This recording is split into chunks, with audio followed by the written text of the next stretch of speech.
St. Ulrich, Bishop of Ausburg, Confessor, 973, Augsburg, Germania.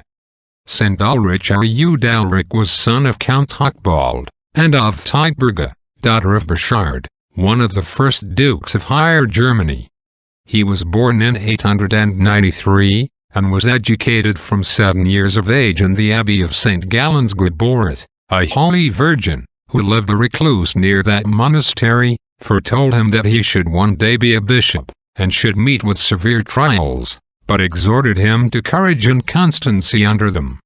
So delicate and tender was the complexion of the young nobleman that all who knew him judged he could not live long.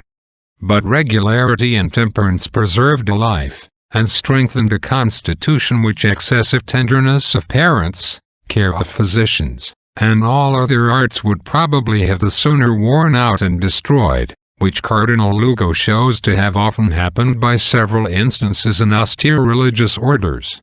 The recovery of the young count was looked upon as miraculous.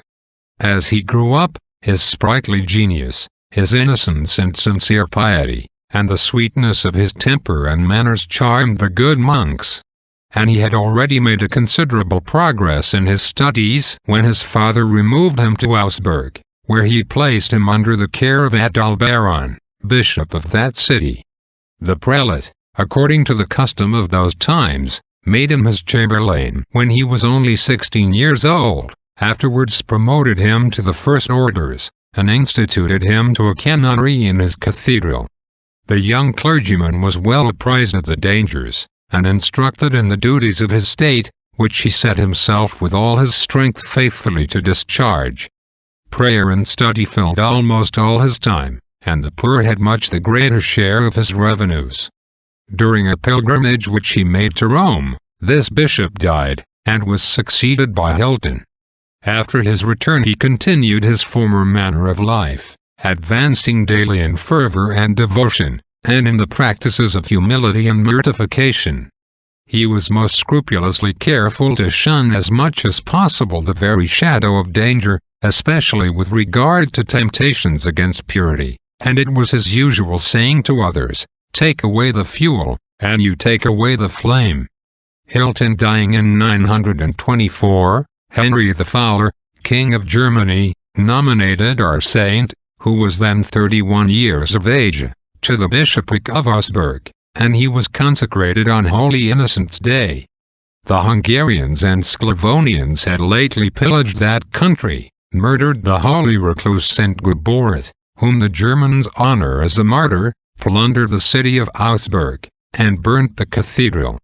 The new bishop, not to lose time, built for the present a small church, in which he assembled the people, who in their universal distress stood in extreme need of instruction, comfort, and relief, all which they found so abundantly in Ulrich, that everyone thought all the calamities they had suffered sufficiently repaired by the happiness they enjoyed in possessing such a pastor. He excused himself from attending the court, knowing of what importance the presence of a bishop is to his flock, for which he is to give a severe account to God. The levying and care of his troops, which in quality of prince of the empire he was obliged to send to the army, he entrusted to a nephew, devoting himself entirely to his spiritual functions.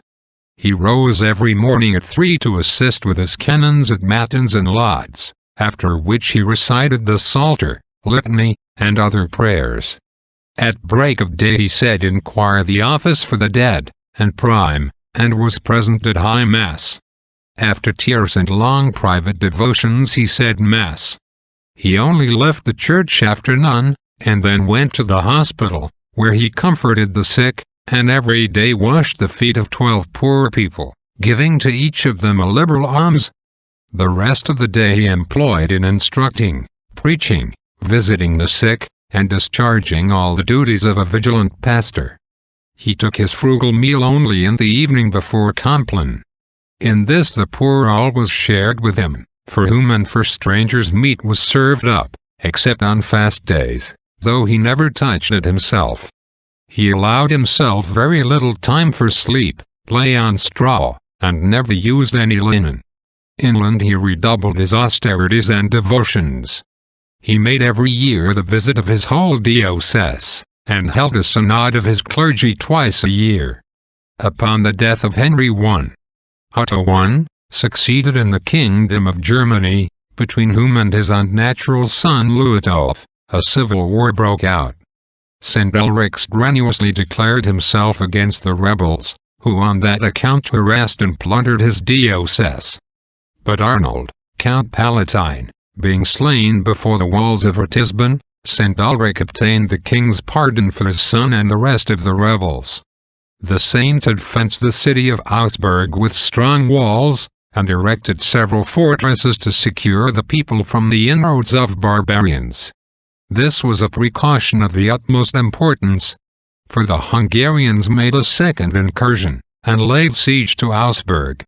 The good pastor continued in prayer, like Moses on the mountain, for his people, whom he convened in frequent processions and devotions.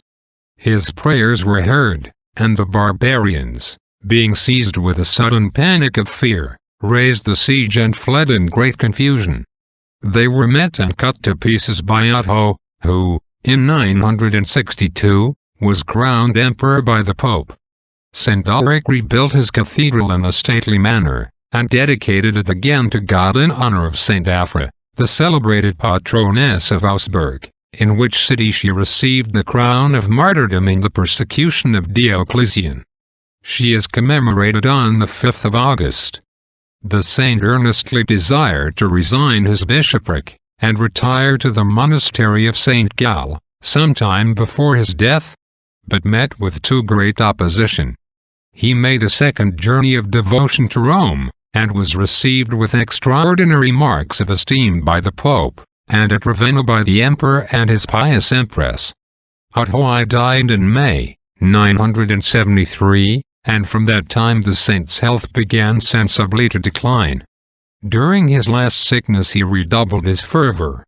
In his agony he caused himself to be laid on ashes blessed and strewed on the floor in the form of a cross, in which posture he died amidst the prayers of his clergy, on the 4th of July, 973, being about 80 years old, and having been bishop 50 years.